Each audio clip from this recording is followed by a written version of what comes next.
You know, I was going to go humor on this thing, but I've decided not to. These are actually pretty important topics that we're talking about. Let me first of all deal with the Nazi thing.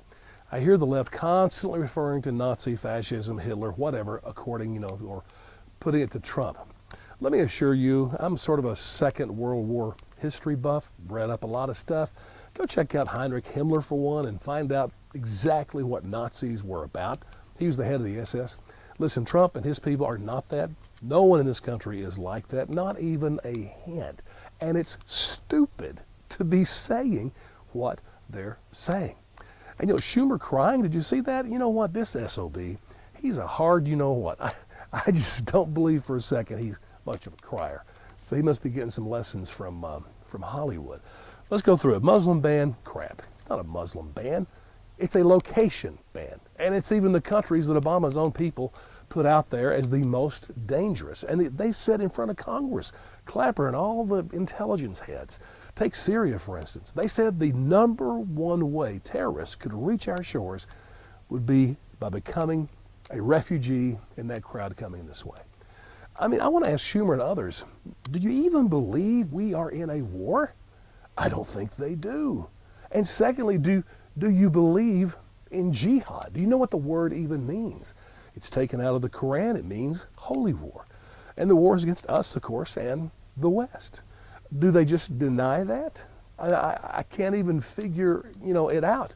And the whole vetting thing, do you realize when Obama was president, the vetters weren't even allowed to ask what the person's religion was? Let me tell you a fact, okay? Get this. We all agree that not all Muslims are jihadists or Islamic terrorists, okay? We all agree with that.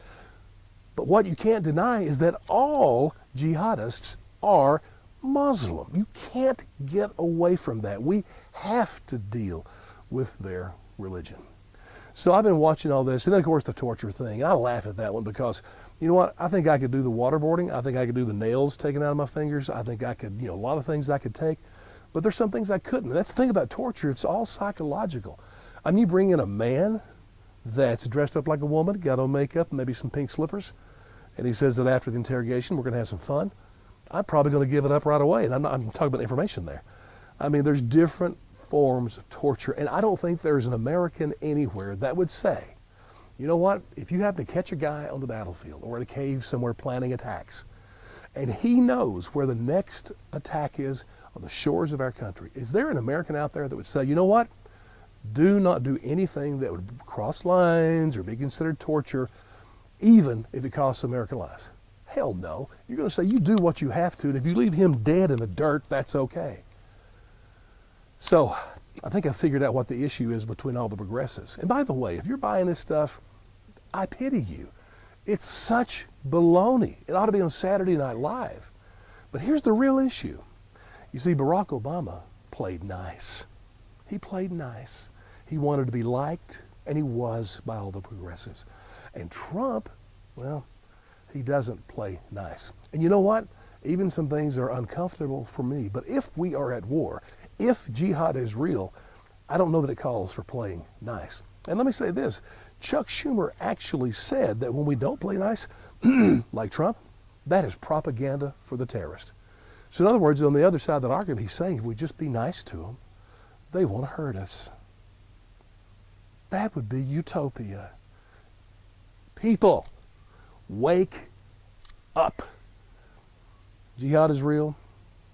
Attacks are real. And by the way, last thing I'm going to say, I heard some leftist guy screaming about, we'll let all the freaks in, we welcome everybody, blah, blah, blah.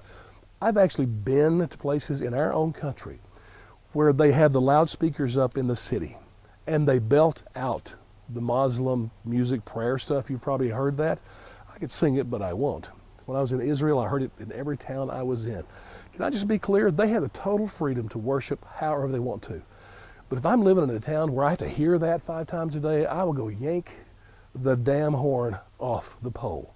Because you know what? That's not me, and they don't have the right to force me to listen to that 5 times a day.